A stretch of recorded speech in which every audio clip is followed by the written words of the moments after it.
자, 마저 하겠습니다. 8조 들어가겠습니다. 결격사유 들어가겠습니다. 결격사유 시험 문제 당연히 많이 나오겠죠. 그죠? 결격사유는 우리가 평생을 살면서 의료인으로 살면서 평생 의료인으로 살면서 반드시 알아야 되는 게 결격사유. 그래서 이거 무조건 상식화 해야 된다라고 보시면 되고요. 결격사유 첫 번째 정신질환자. 자, 정신질환자 의료인 되면 안 되겠죠. 그렇죠? 그런데 거기에 전문의가 뭐 정신과 전문의가 이 사람 비록 조현병 환자지만 환자 보는 거 괜찮아 라고 허락해주면 인정해주면 할 수가 있다라는 단서가 있긴 합니다. 하여튼 우린 그렇거나 이렇거나 정신질환자 결격사유. 그죠? 그다음에 두 번째는 마약류의 중독자요. 마약 중독자들은 당연히 의료인 되면 안 되겠죠. 그죠? 그 다음에 세 번째는 피한정 후견인, 피성년 후견인. 피한정 후견인, 피성년 후견인. 이게 뭔데요? 이거는, 그러니까 재판관이 딱딱 정해줘야 돼. 당신은 피한정 후견이 이제부터 됐습니다. 라고 딱 재판이 결어지면, 딱 이렇게, 판단이 내려지면 그 다음에 면허증을 뺏긴다라고 보시면 되고요. 그럼 피한정 후견인은 뭔데? 그냥 바보요, 바보. 말 그대로 바보. 그래서 그러니까 미친 건 아닌데 예를 들어서 무슨 행글라이더 타다가 사고가 나서 머리를 다쳤어. 그래서 바보가 됐어. 그냥 면허증 뺏겨야 된다는 거죠. 그리고 피성년 후견인은 내가 도박에 빠진 거야. 그래서 도박에 빠졌는데 팔을 잘랐거든. 이제 발가락 갖고 도박을 해. 결국 어떤 하나에 미쳐서 일상생활을 할 수 없어. 이럴 때 내려지는 게 이제 피성년 후견. 이러면은 면허증도 뺏긴다는 거죠.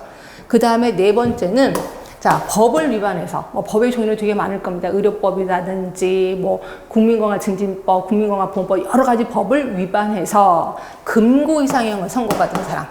금고 이상의 형을 선고받으면 역시 잘릴 수가 있어요. 면허를 뺏길 수가 있다. 그러니까 결격사유에 해당되면 면허를 뺏기는 거니까 결격사유 좀 기억해 두시면 될 것 같고요. 그 다음에 이제 국가시험.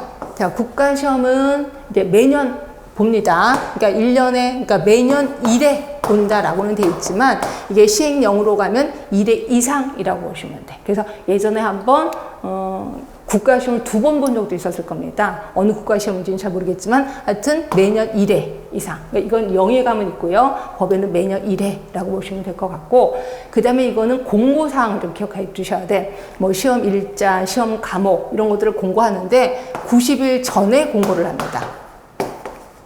90일 전에 공고. 그런데 시험 장소에 대해서는 30일 전에 공고를 한다라고 보시면 돼. 요거 장소에 대해서는 30일 전에 공고한다. 요거만 좀 기억해 주시면 될 것 같고요. 그 다음에 이제 응시 자격 제한 그래서 시험 볼 수 없는 사람. 그죠? 시험 볼 수 없는 사람 누구세요? 결격사유. 시험 볼 수 없습니다. 결격사유에 해당이 되면 시험 볼 수 없어요. 그 다음에 두 번째는 이제 그런 거죠. 부정행위를 한 사람. 부정행위를 했어. 남이 볼 때 시험장에서 남 거를 본다거나 또 뭔가를 핸드폰을 갖고 들어간다거나 이런 부정행위를 하면 국가시험을 볼 수가 없어요. 그렇죠? 그래서 부정행위를 하면 합격을 취소합니다. 합격을 취소하고 이렇게 합격이 취소된 사람은 3회의 국가시험을 볼 수 없다라고 되어 있습니다. 이 부분도 좀 중요합니다. 자, 이거 법을 보겠습니다. 자, 거기 보시면 8조 결격사유. 그래서 다음 각호에 해당하는 사람은 의료인 될 수 없다. 1번 정신질환자. 근데 다만 전문의가 의료인으로서 적합하다고 인정하는 사람은 그러하지 아니하다라고 돼 있고 두 번째는 중독자. 마약, 대마, 향전성의약품 중독자. 자, 세 번째 피성년 후견인, 피한정 후견인 얘기를 했고요. 네 번째는 무슨 법 쫙 나오고 마지막에 금고 이상의 형을 선고받은 사람이라고 되어 있습니다. 그다음에 이제 9조 국가시험. 자, 1번 보시면 의사, 치과사, 한의사, 조산사, 간호사 국가시험과 자, 의사, 치과사, 한의사 예비시험은 매년 장관이 시행한다 라고 돼 있고 물론 장관이 직접 하지는 않을 거예요. 누구한테 맡기겠지. 누구냐면 동그라미 2번에 보시면 한국보건의료인 국가시험원에 맡길 겁니다. 그렇죠? 자, 그 다음에 시행령 4조를 보시면 이거 보세요. 시행령 4조에는 매년 1회 이상이라고 표현을 하고 있습니다. 자, 동그라미 3번에 보시면 시험 일시, 시험 장소, 시험 과목, 응시원서 제출 기간, 그 밖에 시험의 실시에 필요한 사항을 90일 전까지 공고해야 된다라고 되어 있고요. 이 중에서 시험 장소는 30일 전까지 공고할 수 있다. 요거를 제가 외우시라라고 얘기를 했고, 시행령 7조입니다. 거기에 동그라미 2번에 보시면 이게 뜬금없이 한번 시험 문제 예전에 나온 적 있었거든요. 자, 국가시험 등의 합격자를 결정해서 발표하는 사람은 누구세요? 네, 보건복지부 장관 아니에요.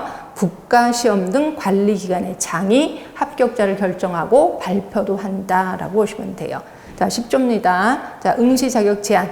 거기에 동그라미 1번 보시면 8조, 이게 이제 결격사유. 그러니까 결격사유에 해당되면 국가시험 볼 수 없고요. 동그라미 2번, 자, 부정한 방법으로 국가시험에 응시한 자 또는 국가시험에 대해서 부정행위를 한 자는 수험을 정지시키거나 합격을 무효로 해요. 그러면 수험을 정지시키거나 합격이 무효된 사람은 그 밑에 동그라미 3번 보이시죠? 3회의 범위에서 제한할 수 있다. 국가시험을 3회 동안 못 본다는 거죠. 그렇죠? 요거를 얘기하는 거고. 자, 그리고 시행령 8조, 자, 면허증 발급입니다. 국가시험에 합격을 했어요. 합격 통지를 받았어. 그러면 서류를 첨부해서 면허증 발급을 신청합니다. 자, 면허증 발급을 신청하면 시행규칙 4조. 며칠 이내에 면허증을 받을 수 있다. 보이시죠? 10살 이내에 면허증을 받을 수 있다라고 되어 있습니다.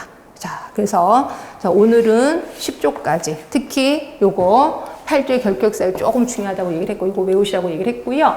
그 다음에 또 기억하실 거는 국가시험 90일, 30일 전에, 시험 장소는 30일 전에 공고한다는 것도 좀 기억해 두시고, 응시 자격 제한, 특히 결격사유 시험 볼 수 없다는 거, 부정행위를 하면 합격을 취소하거나 시험을 중지시키죠.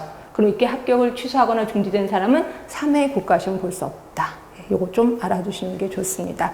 자, 오늘은 여기까지 하겠습니다.